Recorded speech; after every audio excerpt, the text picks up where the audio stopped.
Over a century ago, Congress passed the Sherman Antitrust Act to protect competition in the marketplace. As the Supreme Court has explained, the, quote, central evil addressed by Section 1 of the Act is the elimination of competition that would otherwise exist, including competition on prices. When the Sherman Act was passed, an anti-competitive scheme might have looked like robber barons shaking hands at a secret meeting. Today, it looks like landlords using mathematical algorithms to align their rents. But antitrust law does not become obsolete simply because competitors find new ways to unlawfully act in concert. And Americans should not have to pay more in rent simply because a company has found a new way to scheme with landlords to break the law.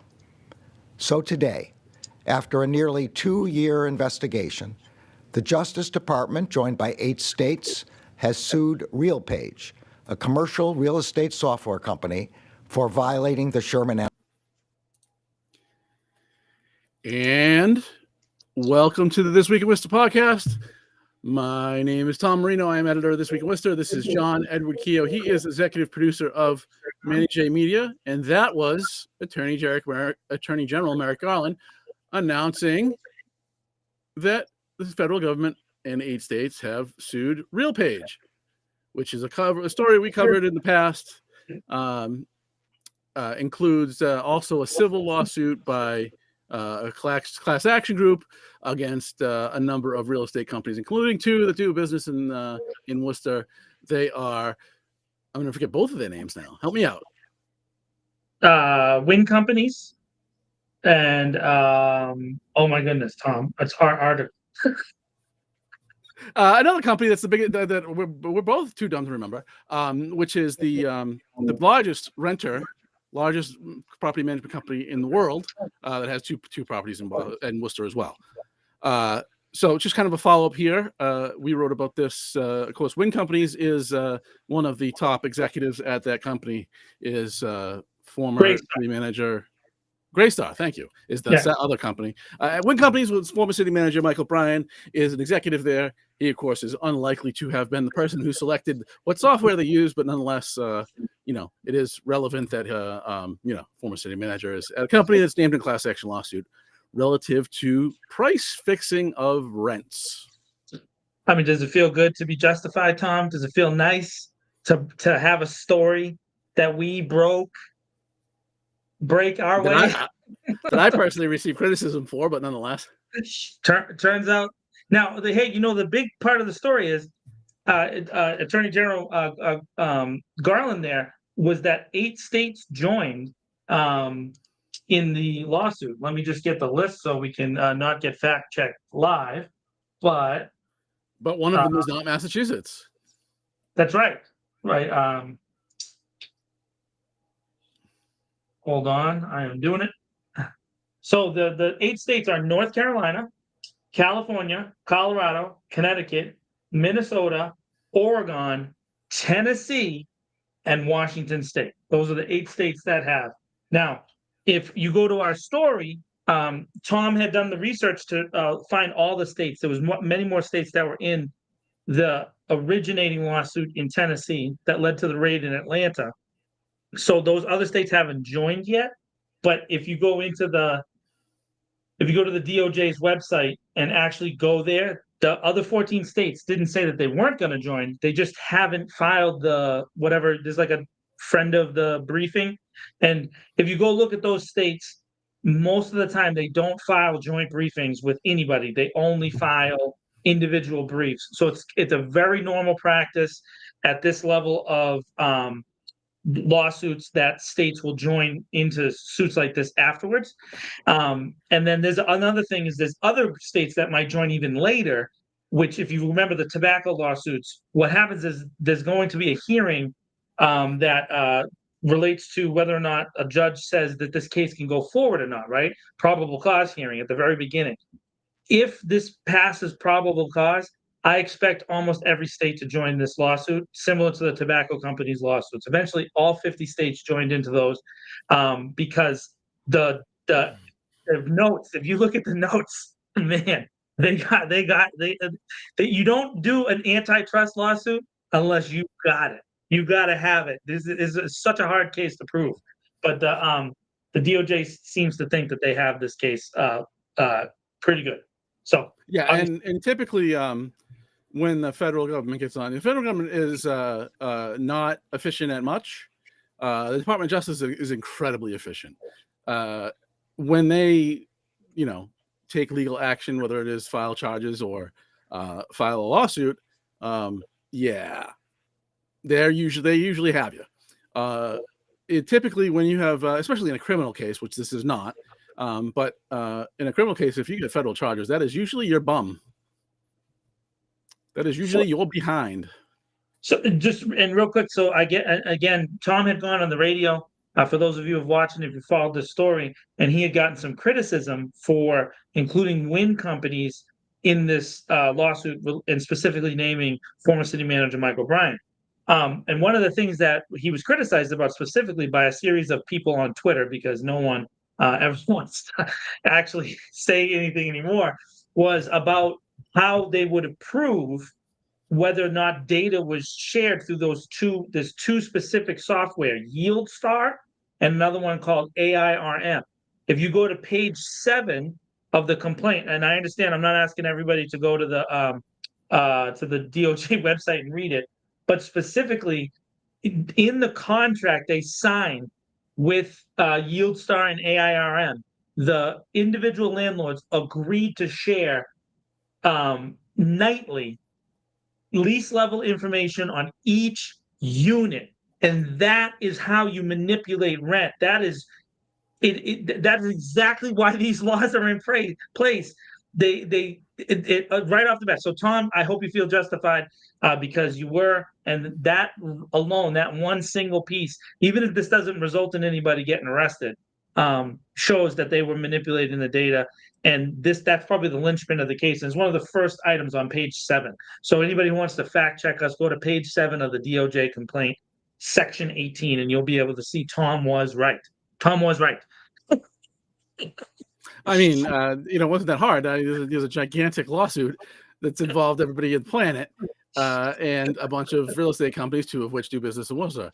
Upsetting to not see the state be involved in this. We love to sign on to lawsuits. So I guess we'll see how it happens with that. So just an update there. The feds are moving. I don't think that this. I don't believe right. None of the real estate companies were named in the DOJ's action, right? Just right now, it's just Realpage. Yeah. So this is just the first step in a Sherman antitrust lawsuit, right? It's a super complicated lawsuit. It takes many years. So I'm sure people who are watching know about this concept of creating these independent lawyers that then investigate certain things, right? President Trump has been investigated by one of those independent attorneys. President Biden has been investigated by one. President Clinton had a very special one for a long period of time. When you do a Sherman antitrust lawsuit, it kind of creates a lawsuit that has to last past an administration, right? So there's a certain set of standards you have to adhere to even file this lawsuit. And then, so they have to start with the initial entity. And then eventually there's going to be like branch lawsuits that shoot off onto all those companies. This is the beginning of a very, very long battle. And it's going to take many, many, many years. As Tom said, Greystar is the biggest property management company in the world, and they have unlimited resources to fight this battle. But I'm assuming that there's somebody somewhere at Greystar headquarters and Realpage and wind companies who are going to try to find a way to settle this as fast as possible and get out of the way, because it's going to be really hard if they have individual landlords' signatures somewhere, or property management managers signing that paper that allowed lease level information to be put into a database, because that's illegal in every state that I know. I mean, this is pretty typical antitrust stuff. So what they're saying is, they're using a piece of software and an algorithm, but essentially it's no different than if somebody was going around and collecting a bunch of information that would otherwise be private, be proprietary financial data, and they're agreeing to share it amongst each other, specifically to set prices. If I went to your house and I saw a printout of your bank statement and I took a copy of that and then I posted it online, I could go to jail for that because that's your personal data that I can't share. And we know we live in a society now. It's 2024 where data breaches have been in fact, just 10 days ago, the Social Security Administration admitted a huge Social Security data breach, right? Where people's Social Security numbers were exposed to hackers. So in this case, you have companies volunteering that information when they're not even supposed to. It's not supposed to go past the paper. These are hand signed documents that they're scanning into a machine and then putting it into this software that reads and analyzes all that data. Again, just really poor behavior here, and just not thinking, even if it wasn't intentionally criminal, it's just bad thinking to think that this was a good idea. And they spent money on it too, Tom, which also increased the price of people's rent. They spent money and then passed those costs on to renters. It's just bad all around. So just want to do a quick update on that is moving forward at the federal level, at least with the software company. Again, the two companies that use this software that we know of, at least, that do business in Worcester, are not included in that lawsuit. They are included in a different lawsuit that's being heard in Tennessee. And lastly, just one thing I noticed that I couldn't find previously. The DOJ says that Realpage's market share is 80%. So lots and lots and lots of people are using this. Yes, 80% is a massive number, and generally speaking, as when you look at any of the antitrust lawsuits that we've seen, where it's like anti-competitive, like Microsoft and Google have been sued by the Department of Justice in the past. Those were not 80% dominant. Those were 50 and 65 and those kind of dominance, and they were using their powers to manipulate. So in this particular case, you had a company dominating at that level. It's just, again, bad decision making. Whoever thought this was a good idea, but they probably made a lot of money, tons, billions probably. And are the real people going to get any of this money back? Is my question. No one will go to jail. No one will go to jail. Nobody will get their money back. It's crazy because if you shoplift, I mean, I guess maybe shoplifting is a bad question, but if you go and you take a knife and you go to a convenience store and you steal $20 from the register, you go to jail for a long period of time. And in this case, it's not a knife, but it's very much using the power of people's lives. They have no other choice but to pay these prices because they need to live. And they can't. When you conspire to rip off the country in the middle of a housing crisis, you get to buy your way out of it. That is, it's just like if you falsify all kinds of data and do all kinds of crazy things to sell opioids in mass, nobody goes to jail. People pay some money, they stay rich. It's crazy. It is what it is. That nice, like real positive opening to the show, right? We come in with a topic. That's what's going to happen, though. That's what's going to happen. Rich people don't go to jail for rich people crimes, at least. If they do poor people, if they do regular people crime, they go to jail. They kill somebody, whatever, and they get caught. Yeah, they go to jail. But I mean, they just compound a housing crisis by ripping off a huge chunk of the country. That's not good enough. Did you just say regular people crimes? Yes, regular people crimes. That's like so people good. crimes that are committed by people who don't have endless piles of money sitting around. I don't know if endless piles of money sitting around. That means Tom just said I'm a regular person. So anyway, we have a lot to cover today, including I think what people would expect given the news cycle this week. Let's start with 3 deputy chiefs have challenged with the what I'm going to begin calling welfare for cops, the Civil Service Commission. They have challenged the city's process for selecting its next chief. So what the city has done is named interim chief Paul, the former deputy chief is now interim chief Paul Saucier into the role. It's obvious to everyone that it is the city's city manager's intention to name him as the the permanent chief after a petition to the state legislature that the city opts out of the civil service system for the chief position and the deputy chief position. Now that petition is pending in the state house. That first has to go through the house, has to originate in the house, which is the most Annoying thing. Yeah. No, it's what's the most inefficient and absolutely garbage place of any legislature in all 50 states. It is the worst house of legislature. We're led by a person who's incompetent and is given God King powers to do basically whatever they want. The House has adjourned for the session. There is some talk about an emergency session, but folks I talked to on Beacon Hill say that it is unlikely to pass in this session. And of course, we have elections in November, so something will have to be resubmitted next year, and then whoever was sitting on it will probably sit on it again. So while that works its way through that disaster of a system, the city manager's left Chief Saucier with the interim title because otherwise it has to go through a really dumb process through civil service.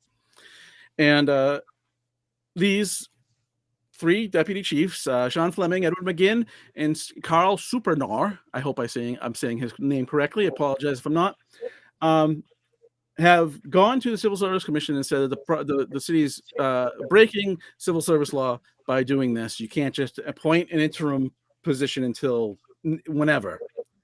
The Civil Service Commission took kind of a half measure when they heard this week, basically encouraged the city to, put a move on it. And just lastly, as background on this, so what they want, these three individuals, is they want to take a bubble test, a fill in multiple choice test, mostly, and there's one part, at least on the captain's test, that's the highest rank that is made public. There's basically they present scenarios and you have to rate the best choices by a rating system. It is largely a bubble test. And if for any promotion or for hiring new officers, what the decision maker gets, in this case, the city manager, but also, for other positions, the chief gets is a list of people by order of score on this written test. And if they elect to select the person who has not scored the highest, they have to provide a written explanation as to why to the Civil Service Commission, which is made public. So you basically have to badmouth somebody who scored higher on the test. It's the dumbest system ever. We should opt out. We shouldn't take this cowardly half measure of opting out only certain positions. We should opt out of the system completely, because what does a bubble test tell you about how a person behaves in a position? It tells you nothing. You can know all the laws and you can, select the best options available on the test and be a total jerk, or have a temper where you flip out at nothing, or you treat everyone like, they're the freshmen of your senior class, right? Like, you can be a total a-hole, but you filled out the answers correctly, so you get the job. It's the dumbest thing that's ever been invented. It started in 1881. It is way past its prime. There are a ton of towns and cities opting out either partially or totally that are waiting for state house action. Of course, again, the House of Representatives of the state house is completely broken. So, and I would just add that when the last chief resigned and Saucier was appointed interim chief, my position was that the city needed to do a nationwide search for chief and get somebody from the outside to come in here. I had hoped somebody who had reformed a department or had reformed a troubled division of a department, somebody who's rebuilt a thing in the police department, right? And here we are. It's going to be September 1st. It'll be the year later, and he's won me. He's been outstanding. He's present. He's approachable. He will listen.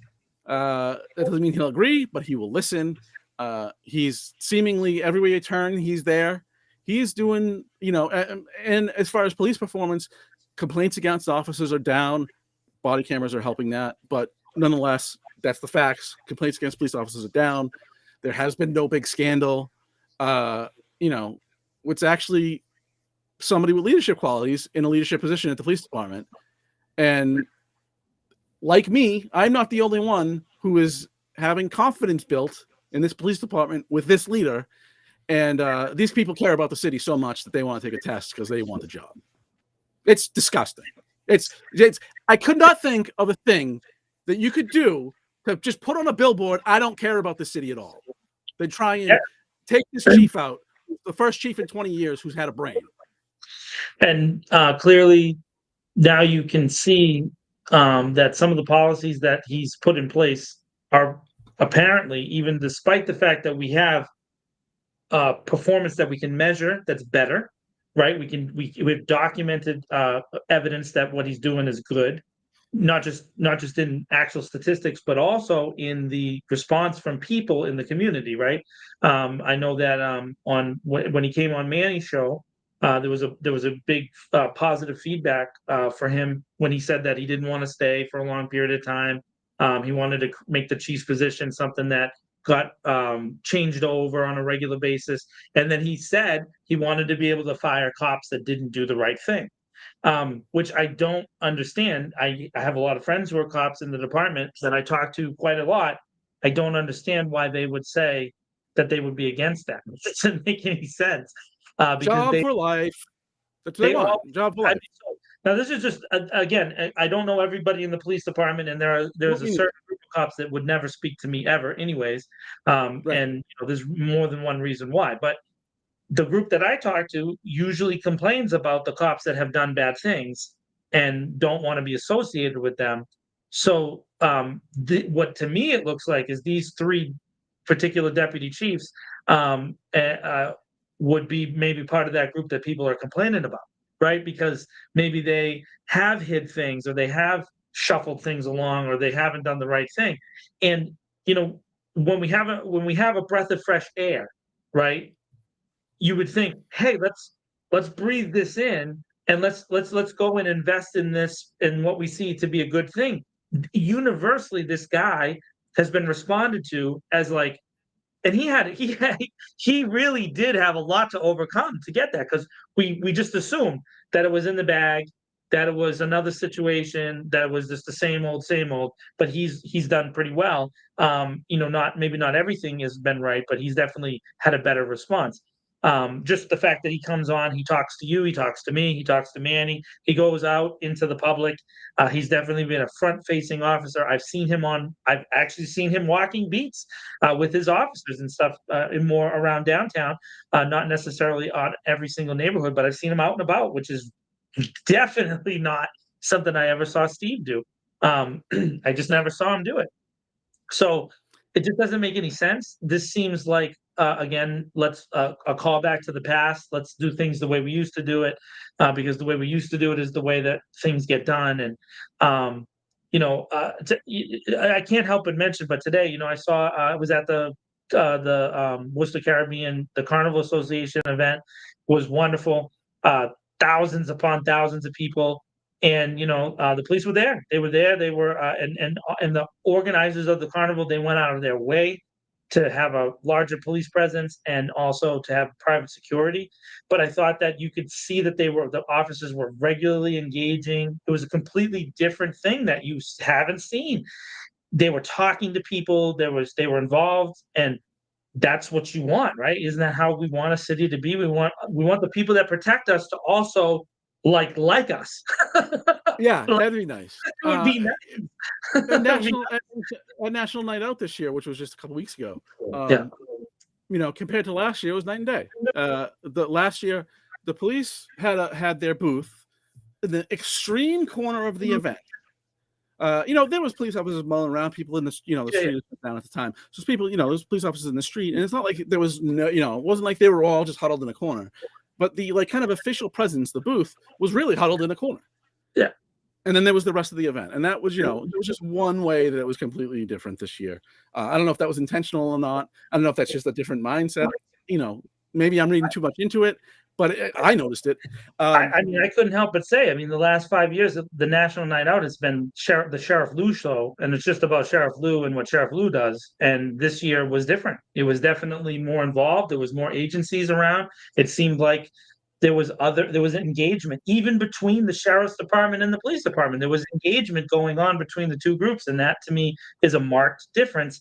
And you can't help but look to the leadership and say, oh, well, it looks like the leader has decided to do things a little bit differently. And by the way, there's still tremendous amount of work that needs to be done to heal how some communities within the community of Worcester feel about how the police department has treated them, and there's some things that have to be brought to the light. So that's a process that's going to take some time, but at least it was a good start. And so these officers the three particular chiefs wanting to go backwards doesn't make a lot of sense. Again, I'm trying to think with things logically and not trying to, see them through the lens of politics. But in this particular case, I can't help but say, this is just not logical. Let's do this. Why? There's still the bunker mentality. The chief. But don't you think now, I feel like, in my opinion now, if the city manager has his contract extended, that these three deputy chiefs might have just shot themselves in the foot of ever getting an opportunity to become the chief, right? Well, so this is the bunker mentality, right? This is us against the world. It doesn't matter what the public thinks, right? Because they all hate us anyway, But that's not nonsense. True. No, it's not true. It's markedly not true. And that's notice how when we have a chief that's doing the right things and has getting results, I credit them for it. It takes about 15 seconds for police officers to become heroes again when they're engaging with the community. It's really not that hard. It seems like we're trying to make it too hard for no apparent reason. Nobody's even saying anything bad about it, about the police department. Realistically, in the last, basically the only negative stuff you heard about was like parking enforcement and not necessarily particular issues within the police department. Even the investigation has kind of become like a non-talking issue, but all of a sudden now, this is now back to the forefront because you have three officers, and I recognize that it's not just the three officers. It just doesn't make sense. It seems like a bad complaint. And then this, just a real quick go back to the State House, the system that we have set up. That means the city can't make its own decision. That's really what it is. The city needs. But typically, home rule petitions they sail, right? Yeah, they're easy, right? Right, because they largely the State House will defer to the city making the petition, and unless it's something crazy, it's something illegal against state law or whatever. It is really incompetence. I think that there's a bunch of them. Milbury's trying to opt out completely, for example. This is not a new thing. There's, I think, 17. That number could be wrong. 17 stuck in my head. I didn't look today. I don't remember. I want to say 17 departments are already fully opted out. There's a bunch more trying to opt out. But you did mention officers not doing the right thing. Ironically, so let's talk about officers not doing the right thing. Last year, there was a lawsuit filed by a custodian at the Worcester Police Department. Yeah, he had become friendly with some officers, some in leadership. Golfed with them, whatever. And he happens to be a white man. His daughter had a baby with a black man, and when he sent the pictures to his group text of friends that included mostly from people from the police department, somebody made a racial comment. And according to the lawsuit, of course, this is just what the complaint says, after several, once that person showed that said something about, I hope that wasn't a racial comment, and, tried to say, don't do that, the comments continued. Right. Right. Because when challenged with something like that, the right response of someone who isn't is to continue. Right. Right. Exactly. That's a really good sign that the general indication that maybe the thing that the person just said about you might be true. Right. Terrible. So on the same day as that text was sent with comment, later in that same day, the officer who made the comment received a voicemail that said something to the effect of, "Well, I wouldn't have said it, but it sure is expletive funny."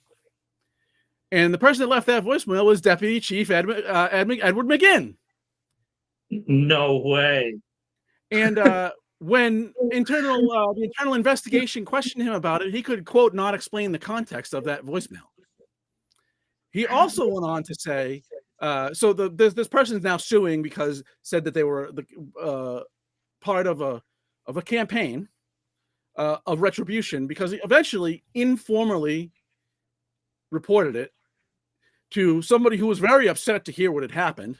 And that person was, at the time, Deputy Chief Paul Saucier. But the person said, I don't want to lodge a formal complaint. Let me try and deal with it. And then later on, Deputy Chief McGinn, who couldn't explain the context of his voicemail, also said that this person was complaining because there was no campaign of retribution, but that McGinn says he had talked to him about job performance, but never documented any of it. Well, because why would you, right? I mean, we don't. So, I'm sorry. You can't write this. This is not writable. No, stuff. it's unbelievable. So that this person has a job at all is a travesty. If you can't explain the context of what appears to be you congratulating a person on making racial comments about someone's grandchild, bye. And that's what would happen in any regular job. Well, and that's kind of. But to get to that point, the city is going to have to walk into negotiations with a union. The union's not to blame for this. The union is supposed to represent its members and get everything it can. We're going to have leadership that's going to walk into those meetings and tell them no. And that's not going to happen because it's not politically expedient. So that's where we are. So political expediency becomes the thing that rules the day. And all we have is an individual who's made bad choices who needs to be held accountable. At least these choices were bad. And in this particular case, the information related to the accountability came due in the public sphere, but there's actually a second sphere that says, oh, no, you're not a bad person. There's nothing you did wrong there, and we're going to protect your job at all costs. Yep. Now, and we've actually heard that at the city manager, when there was a comment made about a young girl, just a year and a half ago, city manager came out, well, we don't want anybody to lose their job because they said something on the internet. And that is interesting because we've seen a lot of people lose their jobs because of things that they said on the internet. So it's weird how those standards, all of a sudden, when you say the word double standard, people are like, whoa, what are you talking about? Well, they start to really kind of pop up, right? Where it's like, hey, if I were to say something like that, I'd be smashed and gone. It's just like that. But if you say something like that, well, because you were this person in this job, we're going to keep you protected because of X. And I got to tell you, maybe it's just me, and I don't know if anybody out there wants to throw some comments in the chat, and maybe you guys can help us. If I had said something like that and got caught in a voicemail, and my voice is on saying it, I'm going to resign, dude. I'm done. Like, I don't want to go through this battle. I don't want to have. But why would you? You can't be fired. You basically can't be fired. No, but there are people on this police department. There are people in this police department that got found OD'd on coke. There are people in this police department that a civil jury found was conspired to hide evidence in a case that sent a man to jail for 16 years. Yeah, and that's what I'm saying is if I was the other officers again, and I know that they watch this show, and actually I can see a couple people in the that's watching right now that are police officers that are watching. If you know that the people that are in your job with you are doing these bad things, why not push to get rid of them like you would if you were going after a criminal? Like that you want to like it just doesn't make sense. It doesn't matter what they do. These people cannot be fired. I mean, this is not a move. This is not The Wire. This is not Baltimore, and it's not a TV show. And we're not going to have cops burying other cops because they said something about this, that. It's 2024. Turn your cell phone on and record them and put it on the internet. Stop. It's crazy. None of that matters. It's crazy. That's why they do. It is almost impossible to fire a police officer in the city. Almost impossible. Why would other officers want those officers to stay when they're making They don't have them? a say. First crazy. of all, they don't want to be known as rats. First of all, because that's the thing. you might as well quit. Literally, police officers. I'm sorry. I know this is going to be really difficult to understand, right? Your job, partially, is to inform on people committing crimes. Wait, no. Literally. But And you you're won't be doing that for doing that. long. You You're won't be paid doing to that. do that. That doesn't make like. What do you mean? Why? How is a police officer calling another police officer a rat? How is that even? This is like a common thing. You see it all over. Law and Order and movie after movie. Think about it for 5 seconds, police officers. Please, please, please. I'm begging you. I don't know please, what you're just think talking about for. that. I don't know why you're talking. It's not an option. Yes, it is. No, it's not. You can Because you will watch- not have your job long. Because your job will be made impossible. It's ridiculous. And your job, and that's what I'm saying though. It's ridiculous. We need It's a people. gangster mentality. It's a gangster mentality. It's terrible. It's terrible. Anyway, so that is not to say that cops in the city, and there are plenty of them, trying to do good work. That's what amazing. I have relationships with some incredible officers who are trying their best, who have been involved in some of these situations and have tried to elevate these things up the line. I mean, one of my big, breaks in my career was that I was the person who I found out about the drone, and I found out about the second drone, and in the process of that, I had some really good relationships develop because some of my sources were police officers. They pointed me in the right direction, and I know that they're trying to do the right thing because that's where I got it from. I didn't. That's why if you go back to that story, and I'm only using this because I don't want to bring any other person into it, but in the context of that story, I was brought into the police department and shown it because they knew that police officers had given me the information. So they recognized it was an internal push to say, hey, we look really bad in this situation. Let's just cut ties with this, and they did, and it kind of undercut out at the time outgoing city manager Augustus, who had made these statements saying that wasn't true, and then my story came out and it turned out that it was true. It is what it is. And the people who gave it to me were almost all cops, except for one person. So, and the one person, just so anybody who wants to fact check this, is Chris Williams, who owns Cloud City Drones, where the police bought the drone from. And you can go check the story. It's available on the internet in a bunch of different places.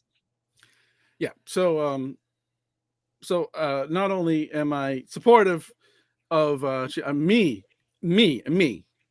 whom many in this city have called quote anti-police. I am quite supportive of Chief Saucier getting that position full time, and I just can't. One of those people shouldn't even have a job. Never mind ever be chief of police. Ever shouldn't run a lemonade stand. The other two people. I mean, nothing they're doing is illegal. Nothing they're doing is illegal. Stop. Nothing they're doing is illegal. And they are well within their rights to do what they're doing. It is just not in the best interest of the city. Hey, if Tom turns up dead, you guys know what happened, right? Like we all know. We all know what happened. It's terrible. This is not a movie. It's crazy. It's crazy. Yeah. Makes no sense. So I would encourage residents continue to support this chief. He's doing a great job. And the longer we go without any ridiculous scandal, the happier I will be. That isn't great. And mind you, scandals are great for me. I get to write about them. People read them. But I am not a totally self-absorbed a-hole. So here we are. You're not. I mean, I'm pretty bad, but this making a play against the guy that everybody wants to be chief. I'm pretty sure at this point, right? Yeah. I mean, there's people that strongly believe they should go outside the department, and I was on that train. I think he's earned it. That's where I'm at. Moving on. Now that I've probably put myself in personal danger. The other ridiculous. Tom, I will protect you, Tom. I promise. Look at those muscles. The other ridiculous story this week that I think is being framed all wrong is the Economic Development Council. What is it called? Committee Council, Economic Development EDCC. I forget what it stands for now. Econ- e- yeah, something community corporation, economic development, something like that. Whatever. No, it's a allegedly informal committee that meets weekly-ish. Worcester It consists of the city manager, the mayor, the commissioner of economic development, or the director. I forget what his actual title. I think he's director, and people from the chamber, including one former lieutenant governor and former mayor Tim Murray, and people from the Worcester Worcester Community Development. Yeah. Craig Blaze, who was, to connect all the dots here, Tim Murray was mayor when Michael Bryan was hired, and Blaze worked for Michael Bryan, and then O'Brien went to a real estate company. Much previous to that, Blaze went to this nonprofit, and they do good work, and they've gotten a lot of things built, and they are excellent at getting federal money for building stuff, to their credit. And then somebody from, an industry representative from local biotech. So it's, nine people that meet in. Now, what I was told by the city was that meet informally to discuss economic development. They meet informally in the city manager's office. It's an informal meeting there. Okay, cool. Every week, cool. All right, that's cool. Yep, informal. Yep. And Nothing to see here. And I was told that no votes or anything like that are taken. It's more of a informal conversation.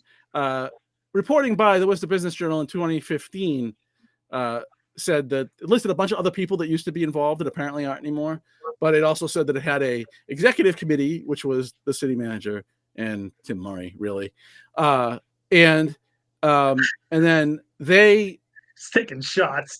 They approved ideas for the full committee to quote vote on.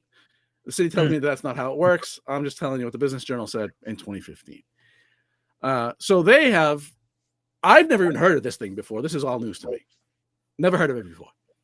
But they put out a letter this week because WPI is going to buy 2 hotels in the city on land that was cleaned up with a whole bunch of public money and then turned over to a corporation who now holds the deed and is going to sell it to WPI.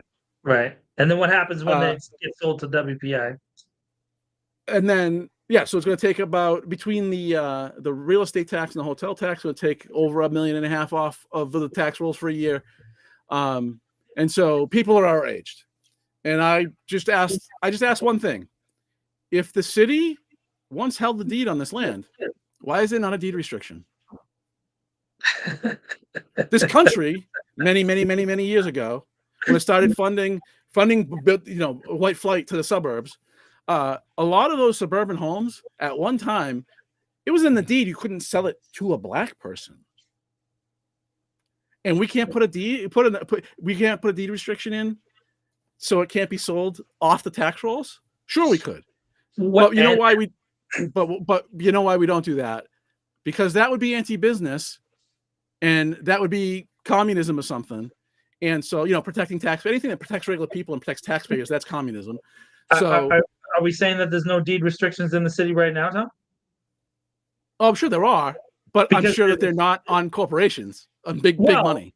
There's a special zone. I happen to know this because I am a graduate of Clark University, and there's a special zone in the city called the Clark Zone, and I'm sure there's been many years of reporting done on this zone, where Clark University has the right of first refusal to buy any property that comes on the market first, prior to it being listed, and the city agreed to those restrictions, like 40 years ago. This is an old thing. Yeah. And Clark has used this many times to purchase many properties that are close to the neighborhood around Clark, and which has taken many of those apartment buildings that may normally have been traditional city stock buildings, and have made them into quasi dorms. They're not exactly dorms because it's a little bit different, but that's a true statement that already exists in the city. So if it was in existence for one university, why wouldn't it have been in place in a similar area? Like why wasn't the same kind of thing operating? We know it already happens there. And I'm sure if we did just a little bit of digging, there's probably similar agreements with most of the major universities in the city already. Why was this particular one so upsetting that the city, that this shadow, The shadow government. the League of Shadows, what's And the, just to be clear. So because it's an informal meeting, there are no minutes, there are no records of anything that happens in that meeting. there's no cell phone camera surreptitiously placed in the room, you know? Nope, Now nothing, no records. I'm never gonna get in those offices again. They're gonna worry that I'm gonna try to plant a little teeny little camera somewhere. Please don't. I'm not gonna do that. Why would I do that? Listen, That will get you arrested. by the way, I just want to say this out loud, right? For those people out there, I have a lot of friends that love conspiracy theories, right? And I think they're great. Sometimes they're awesome. But let me tell you, at the base of all conspiracies, do you know what exists at the base of all of them? Human beings. And human beings are subject to human error. They are always subject to making mistakes. And they will expose themselves without even realizing it over and over and over again. The thing that just strikes me in this particular situation is that, first of all, those hotels, I don't know that necessarily those hotels would be booked out week after week after week, which this letter seemed to insinuate, because I just don't know that there's a lot of hotel demand in the city that we want to say that there is for tourism, right? In fact, if you go near St. V's, the what's called, I think they're calling it the Worcester Hotel now. But anyways, there's a hotel across from the post office that that at one point was branded, maybe I forget what it was branded. It's gone through different names, but it's like off the books now as a branded hotel, which usually means they weren't selling a certain number of rooms, right? Because to maintain like a Marriott or a Hilton or any of those particular brands, you have to sell a certain number of hotels. So we know already that there's some hotels that aren't able to make those certain levels in the city. So I don't know about these things being converted. I actually kind of like the fact that the hotels would get converted to dorms versus them taking apartment buildings and taking those off the rolls, which is what Clark has done. Right. So we've lost in a housing crisis, we've lost a tremendous amount of apartment space in the Clark neighborhood area. And so I guess I would prefer a hotel, but also I understand that, the hotel could have been converted to a bunch of apartments or whatever. So there's all these different things. I used to live at Salisbury Estates on Park Ave, which is right next to WPI. It is now WPI student housing. Yeah. And I mean, and then, Becker went under. And when Becker went under, there's a bunch of buildings down there that still haven't been sold. I know Clark bought some of them, and I know WPI has been investigating buying some of them. But my office is right on Allen Park. I can walk down those streets. A bunch of those buildings are empty that were Becker buildings for many, many years. And so then we're not just talking about like living space buildings, but we're talking about buildings that were used for classrooms and had like that kind of stuff. Those empty right now. And so are those going to get rebought? I mean, I don't know what's going to happen to those. Can those get activated and become apartment buildings? Why? It seems just, why don't we think through these things logically? WPI, in my opinion, is just doing what all the other universities in the city already do. No, hold on. WPI, the company selling these buildings. Yeah. And WPI, which is a nonprofit, but I mean, it's a big institution. They're doing what's in their interests. Yeah, which is they all do. Right. So like certainly anything that has investors, right? And anything that has like a big institution like WPI, yes, it's a C3, but I mean, the leadership there is interested in growing its practice, right? It's campus, getting more students in, etc. Right? But especially anything with investors, they have a legal obligation to do nothing but make as much money as humanly possible. Right. And WPI's got money in spades, bro. They shovel money. Well, but this company that owns the bill, I think it's a company that's a New York company that just owns hotels, right? Yeah. And all they care about is how much money they're making for their investors, because that's why their board, which is elected by their investors, makes them the CEO, and CEO appoints leadership, right? That's what it's all about. So like corporate responsibility is not a thing that exists. Corporate responsibility is marketing, and they do it because they think it's in their best interest. Mm-hmm. right? They don't do it because they're like lovely people, because their only goal in life is make as much money as possible for their investors, or they won't have the job and somebody else will get the job to make as much money as humanly possible for their investors. But we have to have, but to do anything about that, to take precautions against that, is not business friendly. And therefore you have organizations like the Chamber of Commerce who would be wholly against it. To me, I'm with you. I understand. That's what I think. I understand they're called nonprofit organizations, but they don't really act like nonprofits as far as I can see, because they spend a lot of money, they make a lot of money. A lot of people have a lot of high-paying jobs. I've been into some of the administrators' offices at Clark University, and man, those are really fancy desks and computers that they got in there. So they're doing all right. It's not like they're complaining about their fully stocked refrigerator that they have inside of their office, right?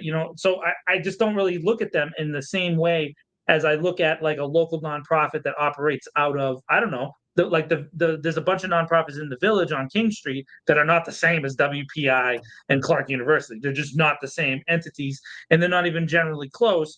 And so I look at that as a nonprofit versus these over here. And I think that they're just doing, again, the city has set the standard for these groups of self-interested people to act in their own self-interest, because the city kind of has done the same thing for other big organizations. I don't know, like Polar Park, like the Red Sox, like Tabletop Pies. Like we can just go on and on and on and on about local companies that have gotten tax breaks and this, that, and the other third. And so WPI just did what they saw everybody doing, and they're like, we'll just do this. And and it's ironic that the city owns Polar Park and is leasing it, but they sold this property off. The fun thing is, Tom, maybe you should start looking into some of the names of the people that were on these listings and the deeds and the this and the that, and you might start to find an interesting. I looked at the deeds. Yeah. No, I mean, it was, that's how I found out who the company was. But nothing fun yet. No, so yeah, it's just any restriction on business at all. Yeah. That's socialism, and you're un-American and all that, and this is what you get. Yeah. I get $1 million. I think it's $1.7 million getting taken off the books, and the city's now reactively, of course, trying to put a bunch of pressure on WPI not to do this, but WPI won't say a word. They're not commenting to nobody. You know why? Because they're going to do this because it's in their best interest. I hope WPI holds their ground, because I don't really care about this shadow committee and their letter that they sent now. And they made a public, declaration of how shocked they were. Yes. I would like you to make a public declaration about how shocked you are the fact that we have kids in this city homeless right now. Write that letter. Write that letter right now, because this shows you your priority chain is about making these big companies a lot of money, and you really don't care about the people of the city of Worcester. Write your shadow letter about that. Stop writing about stuff like this, because to be honest with you, I don't care what WPI does. I really don't, because you don't care about the people of Worcester, the little group. And I know all of you, I have relationships with all of you. I don't care. I am tired of seeing these decisions and this conversation that says, hey, this is a really important thing, and we need other people to think that it's really important, when there are children literally on the street in your city.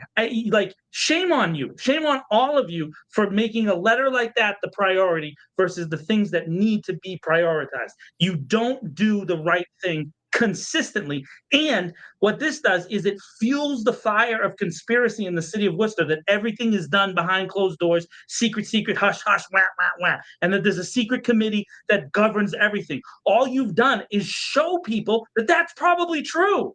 And so you can't even get out of your own way. How are you in charge of anything? Seriously. How are you in charge of anything when you can't even realize what it looks like to a group of people who have been accusing you of doing that exact thing for years, and you write a letter and it says, hey, we are actually the secret controlling cabal of the entire city, and we want to say, no, don't do that. And by the way, Tom and I live in a universe of people that question you just a little bit. We really do. We kind of live in this little infrastructure. And that's very offensive to them, by the way. It's very offensive to them. Yeah, if you ask a question that is not in line with the overall plan, by the way, a group of 9 people can't be the only people involved in the overall plan for a city of 210,000 plus people. You have to have more people involved. There are unbelievably great people working their butts off every single day in this city to make a better place for people to live and raise their kids and have economic success and growth and change, and you only care about the opinions of a group of 9. What is wrong with you? Grow up. Seriously, grow up.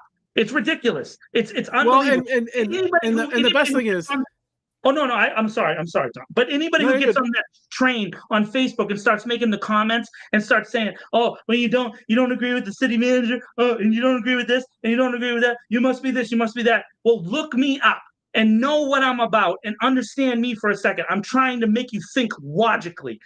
How can a group of men that have so much power and authority not think through what this would look like? How do you not think through that and not understand that people like me are going to go secret council and make fun of you?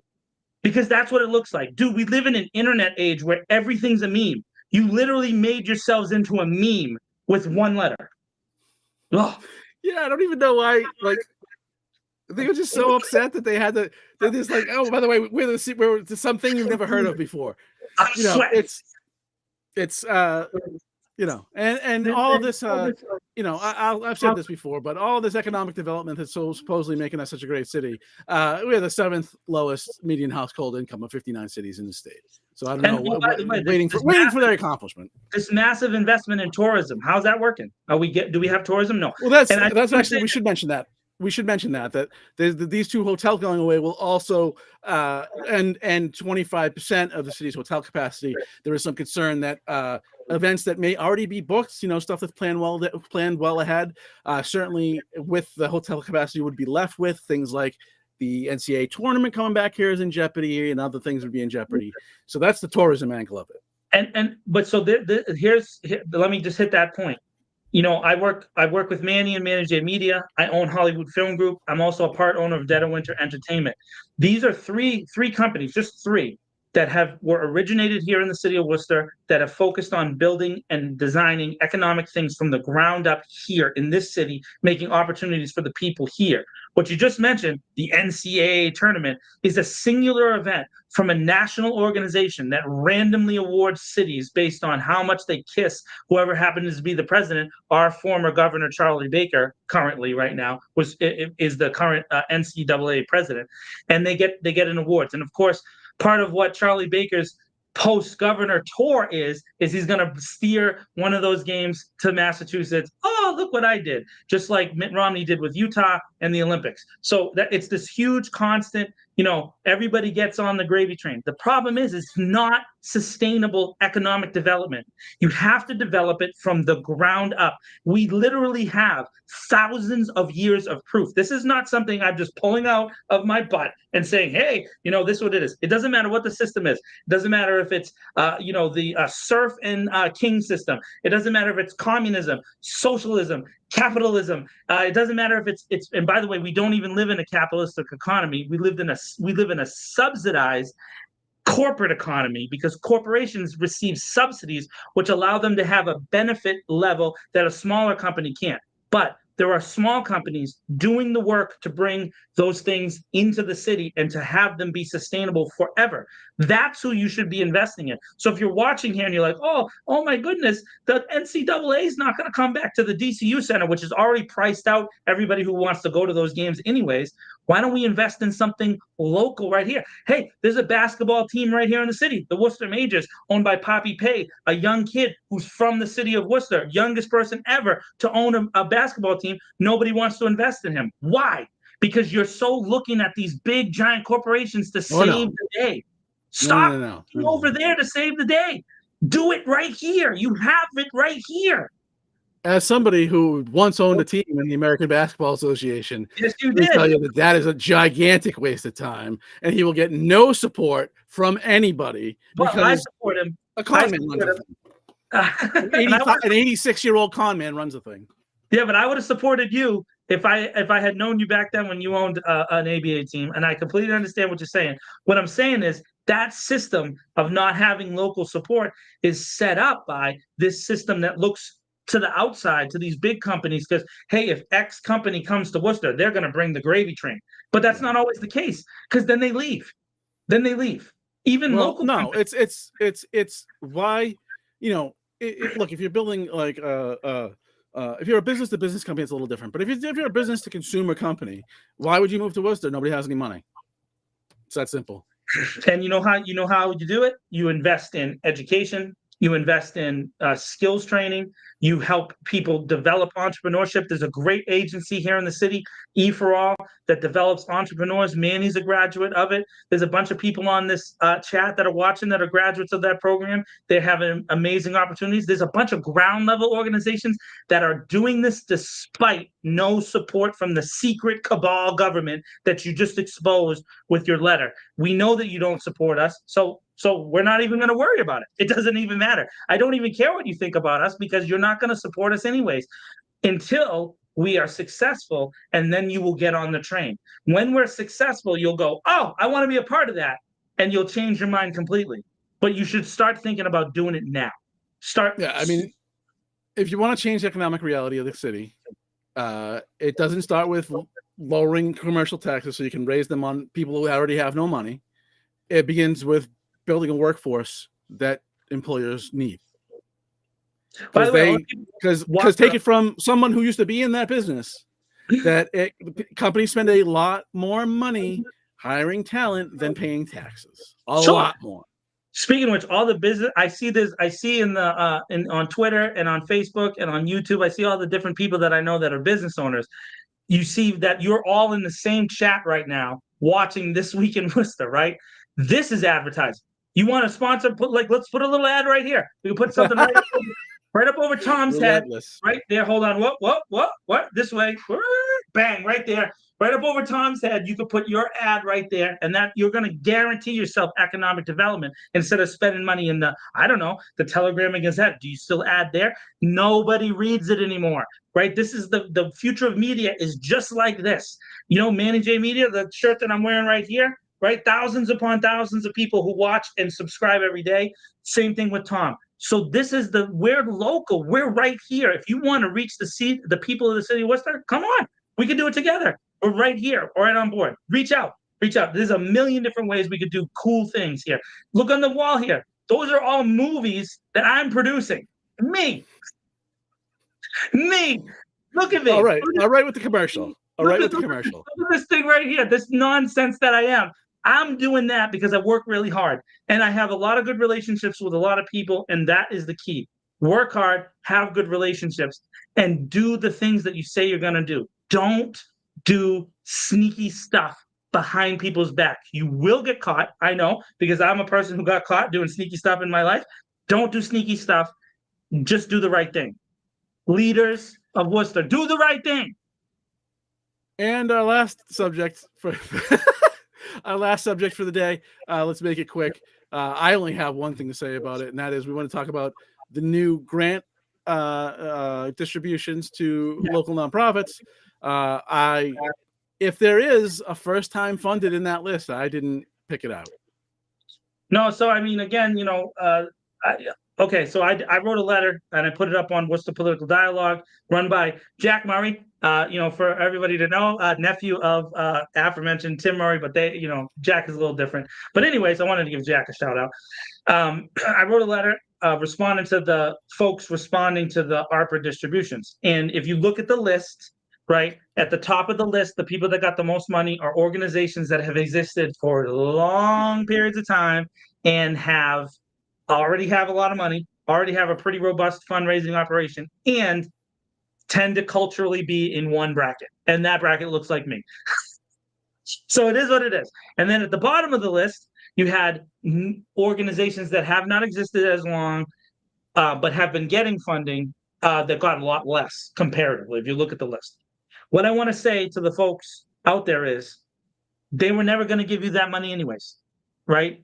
Because the system is set up to deliver the money to the people that they like and not us. It just, that's the way it is. So the way that you do it, though, is that you couple a group together with us. If they won't give you a seat at the table, make your own table.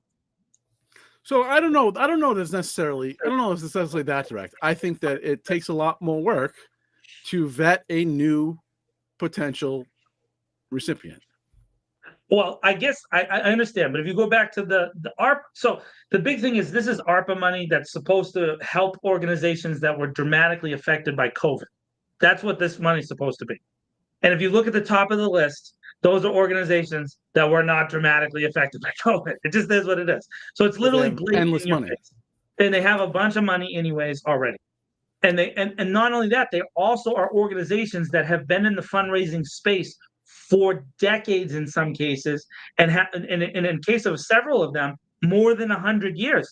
Mechanics Hall's on that list. I have great relationships over at Mechanics Hall. They have a tremendous fundraising operation, and they also raise for other charities in the city.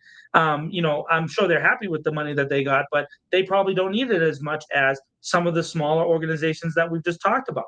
Those are the companies that probably need to be invested in if there was a thought process in that office about how do we help make the most impact.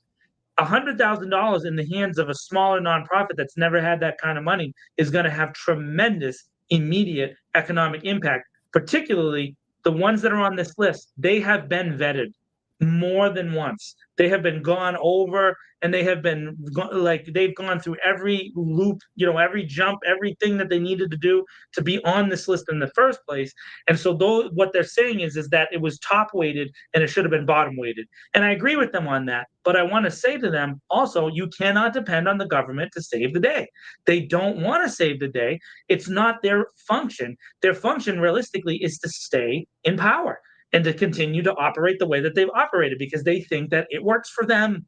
So you can't expect them to fix it. You have to fix it yourself. And the way you fix it yourself is you gather around you like-minded people and you work together in a community collaboration.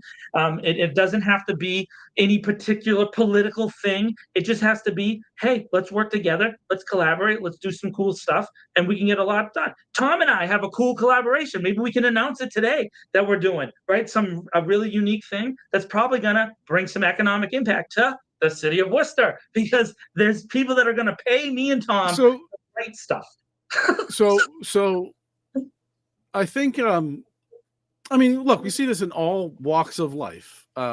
People that are doing all right love perpetuating the status quo. Sure, they want it to stay the same. Yeah, makes sense. And people that are in positions of power love perpetuating the status quo. And so this is just this is a small example of that. And all I'm saying is I agree with the complaint. The general complaint is true, but forget them. Forget their money. You can do it better without them. All that time and effort that you put in those grants, those weeks and months of filling out paperwork and going through this level and that level and all that, we could do other things. Cool, dope, super things that are about the people of the city of Worcester. We could do it. We can. I believe it. Can we make an announcement before I ask the question? Do you want to talk about it? Do you want to say? Yeah. How do you feel? I guess. So Sure. for those of you watching, you probably know that I'm the president of Hollywood Film Group, and Tom and I are launching a cool little collaborative thing called Hollywood News. And Hollywood News is going to have profiles of local filmmakers from New England that are doing different things around the state. We have some cool people who have filled out this cool survey. If you are in the chat somewhere, there's a bunch of you right now. We got people all over the place, and you make films or you work in the film industry in any capacity, and you want to get involved, reach out to me. You can you find me on Facebook and all these different places, Instagram, blah blah blah blah blah, or reach out to Tom and we'll get you the 10 questions. It's just really a survey. You fill it out, and then you get a chance to have your profile featured in Tom's entertainment section, right? And then on my website, Hollywood Film Group, and then in all the local film group. There's a bunch of film groups all over New England that mutually support each other and like to promote each other in their films. So it's a cool thing that we're doing together, and it's going to make Tom's entertainment page look fire. Not that it wasn't good. Not that it wasn't good. It was good, but it's going to be even better. No, it's right? it's underutilized. It's underutilized. Yeah. Hit us with the question. Okay, ready. Okay, so for those of you who have been watching along, and those of you who are new, at the end of every week, I ask Tom something food related, okay? it was a lot of dessert questions. There was some candy questions. Last week I threw him a curveball and I asked him what his favorite vegetable was. Now I think that some people would assume that this week I would then try to, do the easy thing and pivot to the favorite fruit. But I'm not going to do that. Not going to give him that chance. No, no, no, no. I'm going to pivot to a completely different direction. And I'm going to ask Tom, are you ready for this, everybody? Tom, what is your favorite kind of bread? Are you not entertained? Are you not entertained? I mean, although, I think all the Shrewsbury Street bakeries are gone now, aren't they? But, old school, fresh out of the oven, like when we were a kid from Shrewsbury Street, Italian bread. Italian bread? Yeah, like straight out of the oven, straight from the bowl of pasta. Come on, I'm a wop. Check in with your favorite breads in the chat. Come on, let's go. Let's go. Let's go. I'm gonna go.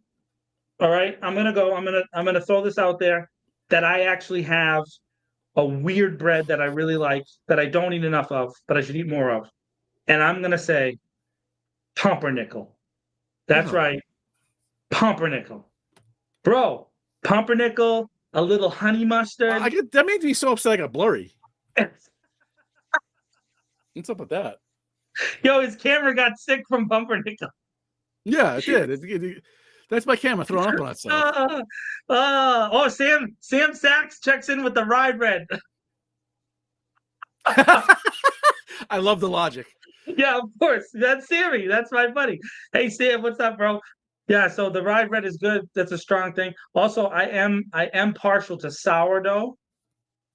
Right? I actually bought a loaf of sourdough bread. I don't know what's happening, Tom. You're just out of focus. We're running out of time. You know what I mean? We're past. Oh, Tom Marino's checked out. I now take over. This is John takes over the This Week in Worcester podcast. Oh no, he's back. Gonna stay blurry. So I was just trying to unblur, but apparently I know everybody wants me to take over, but eventually we'll get it. We'll get it done. The conspiracy is in. The EDCC's next letter that they're going to write is going to be for me to take over and undermine Tom completely. That's going to be the next thing the shadow committee decides is Tom. It's Tom Marino. I don't think I'm that important that they would bother. But just a quick This Week in Worcester note. Doing a little homepage redesign. Going to add a column section because I got a little flack, and rightfully so. It was deserved criticism about my series on the school committee having a bunch of commentary in it, which was true. So we're gonna separate that stuff out, have another section, and when we have things to say, we're gonna say them there, and make there a big bright line between news pieces and stuff that's commentary. So message heard, and we're gonna fix it. And for those of you, I know Neil McNamara is leaving Patch, another stalwart of the local, press. That was announced the other day. So there's not a lot of places here that you can find out local news. I just want to say to Neil, great dude. I've worked with him in the past. I've written for Neil, tremendous editor, and has done a lot of great work. In the city of Worcester, bringing some things to light. And he's one of the few places where you find a lot of some of this cool event-based news. So Tom is trying to do the same thing and building up his This Week in Worcester empire. And so, come check out the website. Come check out thisweekinworcester.com. You can always check into Manny J Media and check out Manny on the road. You got to ask who makes the best bread in town. Oh, no. Sam Sachs is trying to get us in trouble, Tom. You can't do that.